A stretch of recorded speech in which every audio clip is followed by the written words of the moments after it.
Baby from the Nile. In our last story, we finished the stories inspired by the book of Genesis and Joseph's tragedy that God turned into victory. His brothers had sold him into slavery to Egypt. However, he became a great and mighty governor and was able to save his family from famine. Now we will begin stories inspired by the book of Exodus. In this story, we will learn how the Israelites were prospering in Egypt, but a new Pharaoh felt threatened by them, forced them into slavery, and commanded that their baby boys be killed. The family of Jacob was delivered from the famine and brought to Egypt. There, under Joseph's guidance and God's provision, 70 people grew into thousands. Scattered throughout all Egypt, Hebrews thrived and multiplied. Joseph and the 12 brothers of Israel had long passed, but their descendants had grown into a strong, independent, and healthy nation, just as God promised they would. A new Pharaoh had emerged, and the memory of Joseph's influence had long passed. He looked down at the Hebrew people, multiplying into a great nation right under his nose. He feared that if they continued to multiply, they would leave Egypt and join their enemies. So the heavy hand of Pharaoh descended upon the Hebrew people. To squash their hope and fruitlessness, he enslaved them. Under the mighty boot of Egypt, the sons and daughters of Israel were made slaves and tortured. Pharaoh oppressed them with hard labor, yet there was a blessing still upon them. Just as their ancestor Joseph had thrived under slavery, so did the Hebrew people. They multiplied even greater under the crucible of Pharaoh's cruelty. They were forced to build cities, but ended up occupying them with their numbers. Pharaoh, becoming more calloused and afraid, took his cruelty to a new level. He gathered the Hebrew midwives, those responsible for helping the Hebrew women with labor. While you are aiding them in labor, allow the girls to live, but kill any baby boy you see, he said. Pharaoh would punish the midwives if they disobeyed. Luckily, the midwives feared God more than Pharaoh.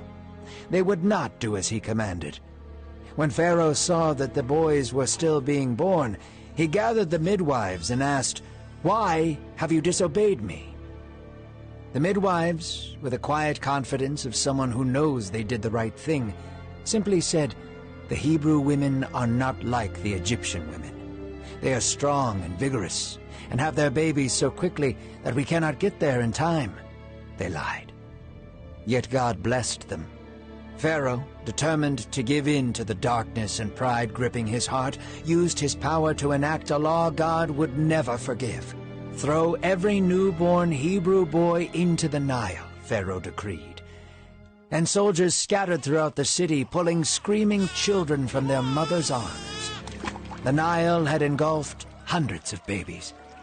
The screams of children, mothers and fathers, echoed throughout all Egypt. Pharaoh's brutality acted as a dark cloud shrouding over all the land. Tears and blood filled the streets, and the heart of Pharaoh grew darker and darker. Meanwhile, a Hebrew woman was concealing her baby boy for 3 months. She nursed him in secret, knowing that eventually he would be discovered. She wove a basket of papyrus reeds and waterproofed it with tar and pitch. With the diligence of Noah and his ark, she crafted a vessel of redemption for her son and sent him downstream towards the palaces. The baby boy's sister trailed the basket down the river, keeping close watch from afar as the basket traveled miles downstream. Soon, Pharaoh's daughter came to the riverbank to bathe. She and her attendants played in the water and relaxed in the sun. The princess saw a basket floating along and sent her maid to go fetch it. The princess peered into the basket to find a baby boy swaddled and crying. Pity overcame the princess, for she knew that the baby must have been Hebrew. She fell in love with him and was determined to care for him, but the baby needed a nurse. Suddenly, the baby's sister emerged from the reeds by the river. Excited, yet scared, she suggested that her mother could take care of the child until he was grown. The princess agreed. Thus the baby was raised by both his Hebrew biological mother and his Egyptian adopted mother. He would grow up in two worlds, never feeling fully part of one or the other. The princess looked upon her son and gave him the name Moses, for he was delivered out of the water. Moses, now a prince of Egypt, would soon realize what it truly means to be delivered.